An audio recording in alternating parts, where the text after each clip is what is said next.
ಎಲ್ರಿಗೂ ನಮಸ್ಕಾರ. ಕರ್ನಾಟಕ ಪರೀಕ್ಷಾ ಪ್ರಾಧಿಕಾರದ ವತಿಯಿಂದ ಮೊದಲನೇ ಸುತ್ತಿನ ರಿಯಲ್ ಸೀಟ್ ಅಲಾಟ್ಮೆಂಟ್ ಫೈನಲ್ ರಿಸಲ್ಟ್ಸನ್ನು ಈಗಾಗಲೇ ಪಬ್ಲಿಷ್ ಮಾಡಿದೆ. UG ನೀಟ್ ಕೋರ್ಸ್ಗಳಿಗೆ ಮತ್ತು UG CET ಕೋರ್ಸ್ಗಳಿಗೆ ಎರಡಕ್ಕೂ ಸೇರಿ ಸೀಟು ಹಂಚಿಕೆಯ ಫಲಿತಾಂಶವನ್ನು ಪ್ರಕಟಿಸಿದೆ.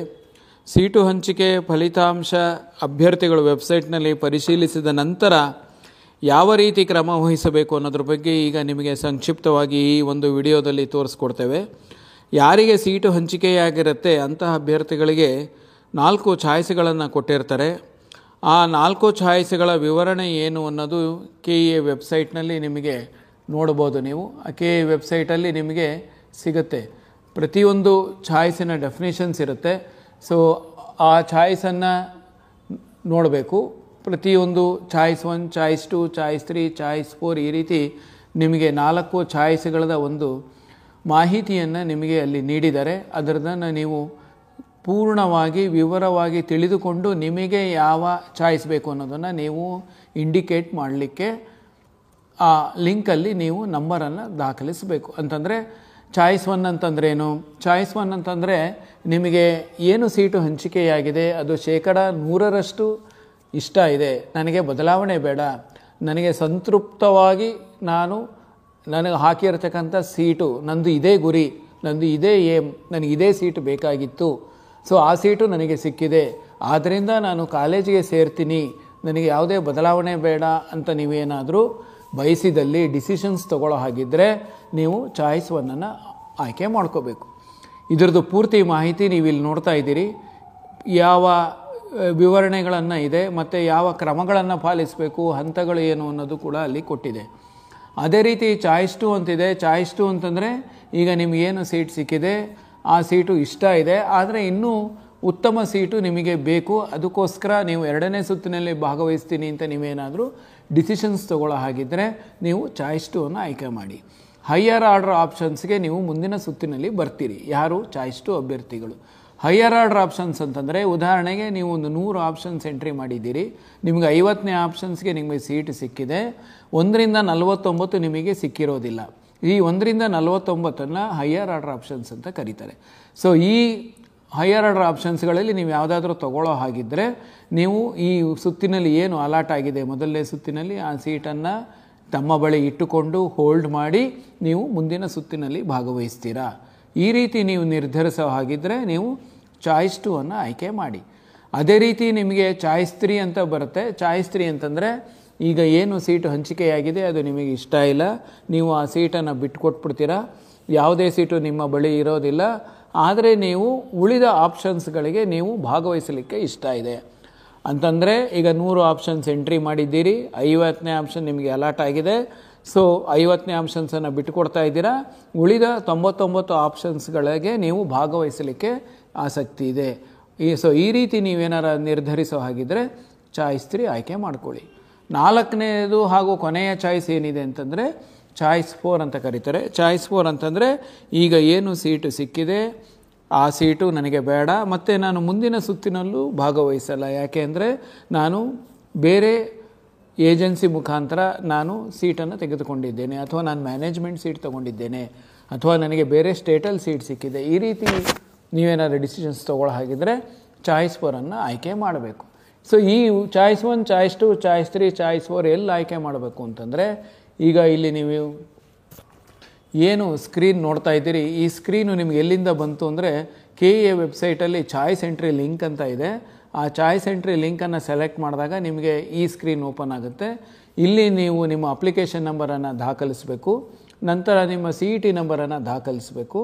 ಇದಾದ ಮೇಲೆ ಅಲ್ಲಿ ಕ್ಯಾಪ್ಚಾ ಅಂತ ಕೇಳುತ್ತೆ, ಅಲ್ಲಿ ಕ್ಯಾಪ್ಚಾ ಏನು ಮುದ್ರಿತವಾಗಿದೆ ಅದನ್ನು ನೀವು ದಾಖಲಿಸಿ.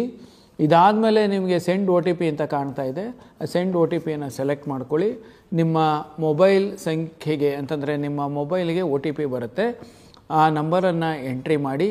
ಇದಾದ ಮೇಲೆ ಅಲ್ಲಿ ವೆರಿಫೈ OTP ಅಂತ ಇದೆ, ಆ ವೆರಿಫೈ OTP ಸೆಲೆಕ್ಟ್ ಮಾಡ್ಕೊಳ್ಳಿ. ಇದಾದಮೇಲೆ ನಿಮಗೆ ನಿಮ್ಮ ಫೋಟೋ ಕ್ಯಾಪ್ಚರ್ ಆಗುತ್ತೆ, ಫೋಟೋ ವೆರಿಫಿಕೇಷನ್ ಇರುತ್ತೆ, ಸೊ ಫೋಟೋ ವೆರಿಫಿಕೇಷನನ್ನು ಮಾಡ್ಕೊಳ್ಳಿ. ಇದಾದ ಮೇಲೆ ನಿಮಗೆ ಅಲ್ಲಿ ಅಡ್ಮಿಷನ್ ಸ್ಕ್ರೀನ್ ಅಂತ ಈಗ ನೀವು ನೋಡ್ತಾ ಇದ್ದೀರಿ. ಈಗ ಮೊದಲು ನೀವು ನೋಡ್ತಾ ಇದ್ರಿ ಆಪ್ಷನ್ ಎಂಟ್ರಿ ಸ್ಕ್ರೀನ್ ಅಂತ, ಈಗ ಅದೆಲ್ಲ ಡಿಸೇಬಲ್ ಆಗೋಗಿದೆ. ಈಗ ಇಲ್ಲಿ ನಿಮಗೆ ಅಲಾಟ್ಮೆಂಟ್ ಇದೆ, ಅಂದರೆ ನಿಮ್ಗೆ ಏನು ಸೀಟ್ ಅಲಾಟ್ ಆಗಿದೆ ಅದು ತೋರಿಸುತ್ತೆ. ಮತ್ತು ಇಲ್ಲಿ ಅಡ್ಮಿಷನ್ಸ್ ಅಂತ ಏನು ನೋಡ್ತಾ ಇದ್ದೀರಿ, ಇದರಲ್ಲಿ ನಿಮಗೆ ಚಾಯ್ಸ್ ಎಂಟ್ರಿ ಲಿಂಕ್ ಅಂತ ಇದೆ. ಸೊ ಆ ಚಾಯ್ಸ್ ಎಂಟ್ರಿನ ಸೆಲೆಕ್ಟ್ ಮಾಡಿ. ಸೊ ಚಾಯ್ಸ್ ಎಂಟ್ರಿ ಸೆಲೆಕ್ಟ್ ಮಾಡಿದಾಗ ಈಗಾಗಲೇ ಹೇಳಿದ ಹಾಗೆ ಅಲ್ಲಿ ನೀವು ಸಂಕ್ಷಿಪ್ತವಾಗಿ ನಿಮಗೆ 4 ಚಾಯ್ಸ್ ವಿವರಣೆಗಳನ್ನು ಮತ್ತೊಮ್ಮೆ ಕೊಟ್ಟಿದ್ದಾರೆ. ನೀವು ಆ ಚಾಯ್ಸನ್ನು ಆಯ್ಕೆ ಮಾಡ್ಕೋಬೇಕು. ಅಂತಂದರೆ ಈ ಪ್ರತಿಯೊಂದು ಚಾಯ್ಸಿನ ಎಡಭಾಗದಲ್ಲಿ ನಿಮಗೆ ಒಂದು ಡೈಲಾಗ್ ಬಾಕ್ಸ್ ಇರುತ್ತೆ. ಸೊ ನೀವು ಅದನ್ನು ಆಯ್ಕೆ ಮಾಡ್ಕೋಬೇಕು. ನಿಮಗೆ ಯಾವ ಚಾಯ್ಸ್ ನಿರ್ಧರಿಸಿರ್ತೀರಿ ಆ ಚಾಯ್ಸನ್ನು ನೀವು ಅಲ್ಲಿ ಡೈಲಾಗ್ ಬಾಕ್ಸ್ ಇರುತ್ತಲ್ಲ ಅಲ್ಲಿ ಕರ್ಸರನ್ನು ಇಟ್ಟು ಆಯ್ಕೆ ಮಾಡ್ಕೊಳ್ಳಿ. ಸೊ ಉದಾಹರಣೆಗೆ ಚಾಯ್ಸ್ 1 ಇರುತ್ತೆ, ಚಾಯ್ಸ್ 2, ಚಾಯ್ಸ್ 3, ಚಾಯ್ಸ್ 4. ಇಲ್ಲಿ ಏನು ಗಮನಿಸಬೇಕು ಅಂತಂದರೆ, ನೀವು ಚಾಯ್ಸ್ 1 ಮತ್ತು ಚಾಯ್ಸ್ 2 ಆಯ್ಕೆ ಮಾಡಿದಾಗ ನಿಮಗೆ ಫ್ರೀಸ್ ಆಗಿಬಿಡುತ್ತೆ. ಮತ್ತೆ ನೀವು ಬದಲಾಯಿಸಬೇಕು ಅಂತಂದರೆ ಆಗೋದಿಲ್ಲ. ಸೊ ಆದ್ದರಿಂದ ಚಾಯ್ಸ್ 1 ಮತ್ತು ಚಾಯ್ಸ್ 2 ಅನ್ನು ಆಯ್ಕೆ ಮಾಡುವ ಮೊದಲು ಯೋಚಿಸಿ ನಿರ್ಧರಿಸಿ ನಂತರ ನೀವು ಅಲ್ಲಿ ಡೈಲಾಗ್ ಬಾಕ್ಸನ್ನು ಅಂತಂದರೆ ಇಂಡಿಕೇಟ್ ಮಾಡಿ. ಉದಾಹರಣೆಗೆ ಈಗ ನೀವು ಚಾಯ್ಸ್ 3 ಆಯ್ಕೆ ಮಾಡ್ತೀನಿ ಅಂತಂದರೆ ಇಲ್ಲಿ ಚಾಯ್ಸ್ 3 ಸೆಲೆಕ್ಟ್ ಆಗಿದೆ. ಸೊ ಇಲ್ಲಿ ನಿಮಗೆ ನೋಡ್ತಾ ಇದ್ದೀರಾ. ಸೊ ಚಾಯ್ಸ್ 3 ಸೆಲೆಕ್ಟ್ ಆದ ನಂತರ ನೀವು ಅಲ್ಲಿ ಕೆಳಗಡೆ ಸಬ್ಮಿಟ್ ಬಟನ್ ಅಂತ ಇರುತ್ತೆ. ಸೊ ಚಾಯ್ಸ್ 3 ಸೆಲೆಕ್ಟ್ ಮಾಡಿದ್ಮೇಲೆ ಸಬ್ಮಿಟ್ ಬಟನನ್ನು ಆಯ್ಕೆ ಮಾಡ್ಕೊಳ್ಳಿ. ಸೊ ಏನು ಚಾಯ್ಸ್ 3 ಮತ್ತೆ ಡೆಫಿನಿಷನ್ ನಿಮಗೆ ಇಲ್ಲಿ ಸಿಗುತ್ತೆ. ಚಾಯ್ಸ್ 3 ಡೆಫಿನಿಷನ್ಸ್ ನಿಮಗೆ ಅಲ್ಲಿ ತೋರಿಸ್ತಾ ಇದ್ದಾರೆ ಮತ್ತೊಮ್ಮೆ. ಸೊ ನಿಮಗೆ ಇದೇ ಬೇಕು ಅಂತಂದರೆ ಅಲ್ಲಿ ಕನ್ಫರ್ಮ್ ಮತ್ತು ಕ್ಯಾನ್ಸಲ್ ಅಂತ ಇದೆ. ಸೊ ಇದನ್ನು ಮಾಡೋಕ್ಕೆ ಮುಂಚೆ ನಿಮಗೆ ಇಲ್ಲಿ ಎಡಭಾಗದಲ್ಲಿ ನಿಮಗೆ ಅದು ಡೈಲಾಗ್ ಬಾಕ್ಸ್ ಏನಿದೆ ಅದನ್ನು ಸೆಲೆಕ್ಟ್ ಮಾಡ್ಕೋಬೇಕು. ಸೆಲೆಕ್ಟ್ ಮಾಡಿ ಕನ್ಫರ್ಮನ್ನು ಸೆಲೆಕ್ಟ್ ಮಾಡ್ಕೊಳ್ಳಿ. ಸೊ ಇದನ್ನು ಸೆಲೆಕ್ಟ್ ಮಾಡಿದಾಗ ನಿಮಗೆ ಅಲ್ಲಿ ಈ ಸೆಲೆಕ್ಟೆಡ್ ಚಾಯ್ಸ್ 3 ಅಂತ ಬರುತ್ತೆ. ಮತ್ತು ಇಲ್ಲಿ ನೀವು ನೋಡ್ಬೋದು ಚೇಂಜ್ ಮೈ ಚಾಯ್ಸ್ ಮತ್ತು ಪ್ರಿಂಟ್ ಮೈ ಚಾಯ್ಸ್ ಅಂತ. ಸೊ ಚೇಂಜ್ ಮೈ ಚಾಯ್ಸ್ ಅಂತಂದರೆ ಈಗ ನೀವು ಚಾಯ್ಸ್ 3 ಬೇಡ ಅಂತಂದರೆ ಮತ್ತೆ ಬದಲಾವಣೆ ಮಾಡಲಿಕ್ಕೆ ನಿಮಗೆ ಅವಕಾಶ ಇದೆ. ಸೊ ನೀವು ಚಾಯ್ಸ್ 3ಇಂದ ಮತ್ತೆ ನೀವು ವಾಪಸ್ ಬರಬೇಕು ಅಂದರೆ ನೀವು ಅಲ್ಲಿ ಚೇಂಜ್ ಮೈ ಚಾಯ್ಸ್ ಕೊಡಿ. ಸೊ ನೀವು ಅಲ್ಲಿ 1, 2, 3, 4 ಚಾಯ್ಸಸ್ ಮತ್ತೆ ಸಿಗುತ್ತೆ. ಸೊ ನೀವು ಇಲ್ಲಿ ಚಾಯ್ಸ್ 1 ಅಥವಾ ಚಾಯ್ಸ್ 2 ಆಯ್ಕೆ ಮಾಡಿದ್ರೆ ಫ್ರೀಸ್ ಆಗುತ್ತೆ. ಸೊ ಈಗ ನಾವು ಚಾಯ್ಸ್ 1ಅನ್ನು ಆಯ್ಕೆ ಮಾಡೋಣ. ಸೊ ಚಾಯ್ಸ್ 1 ಆಯ್ಕೆ ಮಾಡಿದೆ. ಚಾಯ್ಸ್ 1 ಆಯ್ಕೆ ಮಾಡಿ ಸಬ್ಮಿಟ್ ಮಾಡಲಿಕ್ಕೆ ಹೋಗ್ತಾ ಇದ್ದೇವೆ. ಸೊ ಇಲ್ಲಿ ಸಬ್ಮಿಟ್ ಬಟನ್ ಇದೆ, ಸಬ್ಮಿಟ್ ಮಾಡಿದ್ವಿ. ಸಬ್ಮಿಟ್ ಮಾಡಿದ ನಂತರ ಮತ್ತೆ ಇಲ್ಲಿ ಡೈಲಾಗ್ ಬಾಕ್ಸ್ ಬಂತು, ಇಲ್ಲಿ ಸೆಲೆಕ್ಟ್ ಮಾಡಿದ್ವಿ. ಸೆಲೆಕ್ಟ್ ಮಾಡಿದ ನಂತರ ಇಲ್ಲಿ ಕನ್ಫರ್ಮ್ ಅಂತ ಇದೆ. ಸೊ ಈ ಕನ್ಫರ್ಮ್ ಪ್ರೆಸ್ ಮಾಡೋಕ್ಕೆ ಮುಂಚೆ ಮತ್ತೊಮ್ಮೆ ಇಲ್ಲಿ ಓದ್ಕೊಳ್ಳಿ ಡೆಫಿನಿಷನ್ಸ್. ಈಗಾಗಲೇ ಹೇಳಿದಾಗೆ ನಿಮಗೆ ಯಾವುದೇ ಬದಲಾವಣೆ ಬೇಡ, ನಿಮಗೆ 100% ಸ್ಯಾಟಿಸ್ಫ್ಯಾಕ್ಷನ್ ಇದೆ, ಕಾಲೇಜ್ಗೆ ಹೋಗ್ತಾ ಇದ್ದೀನಿ ರಿಪೋರ್ಟ್ ಮಾಡ್ತೀನಿ ಅಂದರೆ ನೀವು ಕನ್ಫರ್ಮ್ ಅಂತ ಇರುತ್ತೆ, ಆ ಕನ್ಫರ್ಮನ್ನು ಆಯ್ಕೆ ಮಾಡ್ಕೋಬೇಕು. ಸೊ ಇಲ್ಲಿ ಬರುತ್ತೆ ನಿಮಗೆ the selected choice is final ಅಂತ. ಮತ್ತೆ ಈಗ ನಿಮಗೆ ಬದಲಾವಣೆ ಇಲ್ಲ, ಕ್ಲೋಸ್ ಆಗೋಯ್ತು. ಸೊ ಈಗ ನೆಕ್ಸ್ಟ್ ಏನು ಮಾಡಬೇಕು, ನೀವು ಇಲ್ಲಿ ಫರ್ದರ್ ಆ್ಯಕ್ಷನ್ ಏನಪ್ಪ ಅಂತಂದರೆ ಇಲ್ಲಿ ಹೋಮ್ ಅಂತ ಇರುತ್ತೆ. ಆ ಹೋಮ್ ಪ್ರೆಸ್ ಮಾಡಿದ್ರೆ ಚಾಯ್ಸ್ 1 ನಂತರ ನಿಮಗೆ ಇಲ್ಲಿ ಚಲನ್ ಡೌನ್ಲೋಡ್ ಅಂತ ಇದೆ. ನೀವು ಚಾಯ್ಸ್ 1 ತೊಗೊಂಡಿರೋದ್ರಿಂದ ನೀವು ಶುಲ್ಕವನ್ನು ಪಾವತಿಸಬೇಕು. ಆ ಕೋರ್ಸ್ ಫೀಸ್ ಏನಿದೆ ಆ ಕೋರ್ಸ್ ಫೀಸನ್ನು ಪೇ ಮಾಡಬೇಕಾಗತ್ತೆ. ಸೊ ಆದ್ದರಿಂದ ಡೌನ್ಲೋಡ್ ಚಲನ್ ಸೆಲೆಕ್ಟ್ ಮಾಡಬೇಕು. ನಂತರ ಇಲ್ಲಿ ನಿಮಗೆ ಇಲ್ಲಿ ಇಂಪಾರ್ಟೆಂಟ್ ಇನ್ಸ್ಟ್ರಕ್ಷನ್ಸ್ ಅಂತ ಕೊಟ್ಬಿಟ್ಟು ಯಾವ ರೀತಿ ಪೇಮೆಂಟ್ ಮಾಡಬೇಕು ಅನ್ನೋದ್ರ ಬಗ್ಗೆ ಇದೆ. ಮತ್ತು ಪೇಮೆಂಟ್ ನಂತರ ಏನೇನು ನಿಮಗೆ ಪರಿಣಾಮ ಇದೆ ಅನ್ನೋದು ಕೂಡ ಅಲ್ಲಿ ಇರುತ್ತೆ. Payment account shell be either from student or parents only ಅಂತ. ಸೊ ಇದಿಷ್ಟನ್ನು ಓದ್ಕೊಳ್ಳಿ. ಇದಾದಮೇಲೆ ಅಲ್ಲಿ ಪ್ರೊಸೀಡ್ ಅಂತ ಇದೆ, ಪ್ರೊಸೀಡನ್ನು ಸೆಲೆಕ್ಟ್ ಮಾಡಿ. ಇಲ್ಲಿ ಚಲನ್ ಡೌನ್ಲೋಡ್ ಅಂತ ಇರುತ್ತೆ, ಚಲನನ್ನು ಡೌನ್ಲೋಡ್ ಮಾಡ್ಕೊಳ್ಳಿ. ನಿಮಗೆ ಯಾವುದು ಬೇಕೋ ಆ ಮೆಥಡನ್ನು ಸೆಲೆಕ್ಟ್ ಮಾಡಿ. ಡೌನ್ಲೋಡ್ ಚಲನ್ ಅಂತ ಇದೆ. ಡೌನ್ಲೋಡ್ ಚಲನ್ ಮಾಡಿದ್ಮೇಲೆ ನೀವು ನಿಮ್ಮ ಹೆಸರು ಮತ್ತು ನಿಮಗೇನು ಸೀಟ್ ಅಲಾಟ್ ಆಗಿದೆ, ಕೋರ್ಸ್ ಫೀಸ್ ಎಷ್ಟು, ಇದಿಷ್ಟು ಕೂಡ ಅಲ್ಲಿ ಚಲನಲ್ಲಿ ಡಿಸ್ಪ್ಲೇ ಆಗುತ್ತೆ. ಸೊ ಡಿಸ್ಪ್ಲೇ ಆಡಿದ ನಂತರ ಯಾವ ಮೆಥಡ್ ಸೆಲೆಕ್ಟ್ ಮಾಡಿರ್ತೀರಿ ಆ ಮೆಥಡನ್ನು ನೀವು ಯೂಸ್ ಮಾಡಿ ಪೇಮೆಂಟನ್ನು ಮಾಡಿ. ಪೇಮೆಂಟ್ ಕನ್ಫರ್ಮೇಷನ್ ಆದ ತಕ್ಷಣ ನಿಮಗೆ ಇಲ್ಲಿ ಪೇಮೆಂಟ್ ಓಪನ್ ಅಂತಂದರೆ ಪೇಮೆಂಟ್ ಆದ ತಕ್ಷಣ ನಿಮಗೇನಾಗುತ್ತೆ, ಮುಂದಿನ ಘಟ್ಟ ಮುಂದಿನ ಹಂತ ಅಲ್ಲಿ ಬರುತ್ತೆ. ಸೊ ಮುಂದಿನ ಹಂತ ಏನಪ್ಪ ಅಂತಂದರೆ ಅಲ್ಲಿ ಕನ್ಫರ್ಮೇಷನ್ ಸ್ಲಿಪ್ ಅಂತ ನಿಮಗೆ ತೋರಿಸುತ್ತೆ. ಆ ಕನ್ಫರ್ಮೇಷನ್ ಸ್ಲಿಪ್ಪನ್ನು ನೀವು ಡೌನ್ಲೋಡ್ ಮಾಡ್ಕೋಬೇಕು. ಕನ್ಫರ್ಮೇಷನ್ ಸ್ಲಿಪ್ಪನ್ನು ಡೌನ್ಲೋಡ್ ಮಾಡಿಕೊಂಡು ಈಗಾಗಲೇ ನೀವು ಚಾಯ್ಸ್ 1ಅನ್ನು ಆಯ್ಕೆ ಮಾಡಿರೋದ್ರಿಂದ ನೀವು ಕಾಲೇಜ್ಗೆ ಹೋಗಿ ರಿಪೋರ್ಟನ್ನು ಮಾಡ್ಕೋಬೇಕು. ಸೊ ಪೇಮೆಂಟ್ ಆಯಿತು, ನಿಮಗೆ ಕನ್ಫರ್ಮೇಷನ್ ಸ್ಲಿಪ್ ಬರುತ್ತೆ. ಕನ್ಫರ್ಮೇಷನ್ ಸ್ಲಿಪ್ ಬಂದ ತಕ್ಷಣ ನೀವು ಅಲ್ಲಿ ಡೌನ್ಲೋಡ್ ಕನ್ಫರ್ಮೇಷನ್ ಸ್ಲಿಪ್ ಅಂತ ಇದೆ. ಸೊ ಡೌನ್ಲೋಡ್ ಕನ್ಫರ್ಮೇಷನ್ ಸ್ಲಿಪ್ ಮಾಡಿ ಪ್ರಿಂಟ್ ತಗೊಳ್ಳಿ. ಅದನ್ನು ತಗೊಂಡು ನೀವು ಕಾಲೇಜ್ಗೆ ಹೋಗಿ ರಿಪೋರ್ಟನ್ನು ಮಾಡ್ಕೊಳ್ಳಿ. ಕಾಲೇಜ್ಗೆ ಹೋಗಬೇಕಾದ್ರೆ ನೀವು ಎಲ್ಲ ಮೂಲ ದಾಖಲಾತಿಗಳನ್ನ ನೀವು ತೊಗೊಂಡು ಹೋಗಬೇಕು. ಮೂಲ ದಾಖಲಾತಿಗಳು ಪ್ಲಸ್ 2 ಸೆಟ್ ಜೆರಾಕ್ಸನ್ನು ತೊಗೋಬೇಕು. ಸೊ ಇಲ್ಲಿ ನೀವು ನೋಡ್ತಾ ಇದ್ದೀರಿ ಕನ್ಫರ್ಮೇಷನ್ ಸ್ಲಿಪ್ ಅಂತ ಬಂದಿರುತ್ತೆ. ಸೊ ಈ ಕನ್ಫರ್ಮೇಷನ್ ಸ್ಲಿಪ್ ಮೇಲೆ ಕ್ಲಿಕ್ ಮಾಡಿದ್ರೆ ಡೌನ್ಲೋಡ್ ಆಗುತ್ತೆ. ಸೊ ಕನ್ಫರ್ಮೇಷನ್ ಸ್ಲಿಪ್ಪನ್ನು ಪ್ರಿಂಟ್ ತೊಗೊಳ್ಳಿ. ಈ ಪ್ರಿಂಟ್ ತೊಗೊಂಡು ನೀವು ಇದನ್ನು ತೊಗೊಂಡು ಕಾಲೇಜಿಗೆ ಹೋಗಿ ರಿಪೋರ್ಟನ್ನು ಮಾಡ್ಕೊಳ್ಳಿ. ಸೊ ಇಲ್ಲಿಗೆ ನಿಮಗೆ ಒಂದು ಸ್ಟೇಜ್ ಮುಗಿಯುತ್ತೆ. ಸೊ ಕಾಲೇಜ್ಗೆ ಹೋದ ನಂತರ ನೀವು ಕಾಲೇಜಲ್ಲಿ ಏನು ಮಾಡಬೇಕು ಅಂತಂದರೆ, ನೀವು ವೆರಿಫಿಕೇಷನ್ ಸ್ಲಿಪ್ ಮತ್ತು ಫೀ ಪೇಯ್ಡ್ ರಿಸಿಪ್ಟ್ ಮತ್ತು ಕನ್ಫರ್ಮೇಷನ್ ಸ್ಲಿಪ್ 3 ಕೂಡ ನೀವು ಅಲ್ಲಿ ಕಾಲೇಜ್ ಅಥಾರಿಟಿಯವ್ರ ಕೈಲಿ ಕೊಡಬೇಕು. ಕಾಲೇಜ್ ಅಥಾರಿಟಿಯವರು ಅದನ್ನು ವೆರಿಫೈ ಮಾಡ್ತಾರೆ. ಸೊ ವೆರಿಫೈ ಮಾಡಿದ ನಂತರ ನಿಮಗೆ ಒಂದು OTP ಕೂಡ ಬರುತ್ತೆ. ಆ OTPನ ಕನ್ಫರ್ಮ್ ಮಾಡ್ತಾರೆ. ಕನ್ಫರ್ಮ್ ಮಾಡಿದ ಮೇಲೆ ನಿಮಗೆ ವೆರಿಫಿಕೇಷನ್ ಆಗುತ್ತೆ ಒರಿಜಿನಲ್ಸು. ನಂತರ ನಿಮಗೆ ಅಡ್ಮಿಷನ್ ಆರ್ಡ್ರು ಜನ್ರೇಟ್ ಆಗುತ್ತೆ. ಅಂತಂದರೆ ಇಲ್ಲಿ ಕೊಟ್ಟಿದ್ದಾರೆ ನೋಡಿ, ನಿಮಗೆ ಚಾಯ್ಸ್ 1 ಅಭ್ಯರ್ಥಿಗಳು ಪಾಲಿಸಬೇಕಾದ ಹಂತಗಳು ನಿಯಮಗಳು ಅಂತಿದೆ.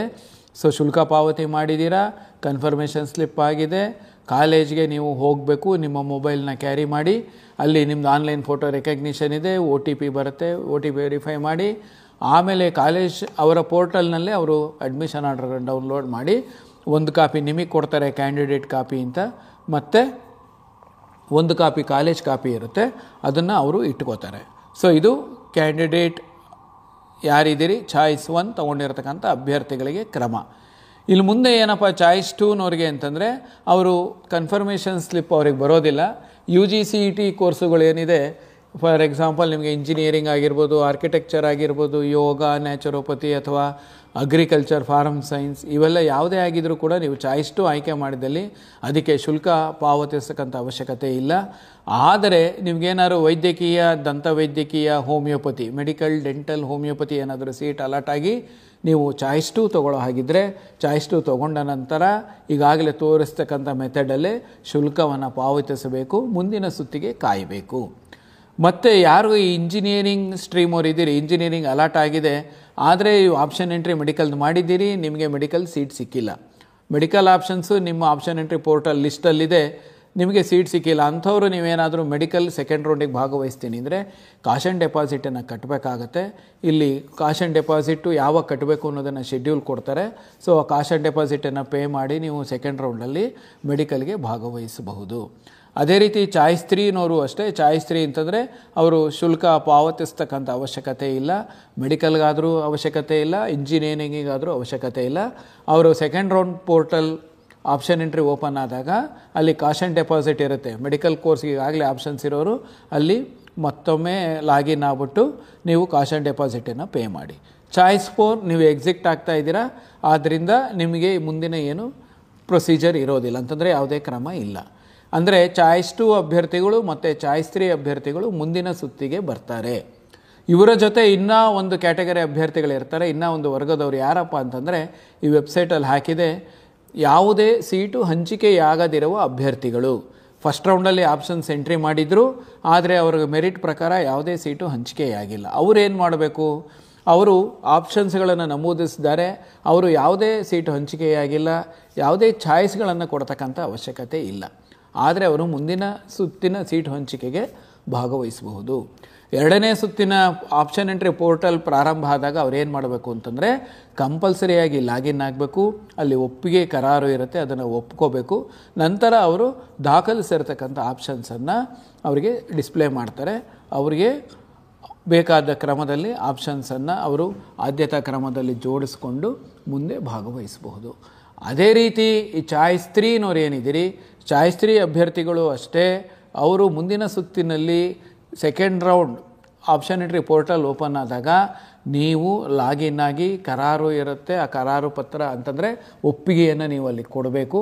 ಅದಾದ ನಂತರ ನಿಮಗೆ ಆಪ್ಷನ್ ಎಂಟ್ರಿ ನೀವೇನು ಎಂಟ್ರಿ ಮಾಡಿರ್ತೀರಿ ಎಕ್ಸೆಪ್ಟ್ ಅಲಾಟೆಡ್ ಆಪ್ಷನ್ಸ್ ಮಿಕ್ಕಿದಲ್ಲಿ ತೋರಿಸ್ತಾರೆ. ಆವಾಗ ನೀವು ಆರ್ಡ್ರಸನ್ನು ಚೇಂಜ್ ಮಾಡ್ಕೊಳ್ಳಿ, ಕ್ರಮ ಬದಲಾಯಿಸ್ಕೊಳ್ಳಿ, ಮತ್ತು ಯಾವುದಾದ್ರೂ ಬೇಡ ಅಂದರೂ ಕೂಡ ನೀವು ತೆಗೆದು ಹಾಕಬಹುದು. ಸೊ ಇದಿಷ್ಟು ಕೂಡ ಯಾವ ರೀತಿ ಚಾಯ್ಸನ್ನು ಇಂಡಿಕೇಟ್ ಮಾಡಬೇಕು ಅನ್ನೋದ್ರ ಬಗ್ಗೆ ನಿಮಗೆ ಮಾಹಿತಿ ಕೊಟ್ಟಿದೆ. ಮಾಹಿತಿಗಳನ್ನು ನಿಮಗೆ ವೆಬ್ಸೈಟ್ನಲ್ಲಿ ಆಗಿಂದಾಗೆ ಪ್ರಕಟಿಸ್ತಾ ಇರ್ತಾರೆ. ದಯವಿಟ್ಟು ವೆಬ್ಸೈಟನ್ನು ನೋಡ್ತಾ ಇರಿ. ಯೂಟ್ಯೂಬ್ ಚಾನಲ್ಲು ಕೂಡ ಇದೆ, ಅದನ್ನು ಕೂಡ ನೋಡಿ ನಿಮಗೆ ಖಂಡಿತ ಪ್ರತಿಯೊಂದು ಮಾಹಿತಿನೂ ಕೂಡ ಅಲ್ಲಿ ಸಿಗುತ್ತೆ. ಮತ್ತು ಟ್ವಿಟರ್ ಕೂಡ ಇದೆ, ನೀವು ಆ ಟ್ವಿಟರ್ನ ಕೂಡ ನೀವು ಫಾಲೋ ಮಾಡ್ತಾ ಇರ್ಬೋದು. ಧನ್ಯವಾದಗಳು.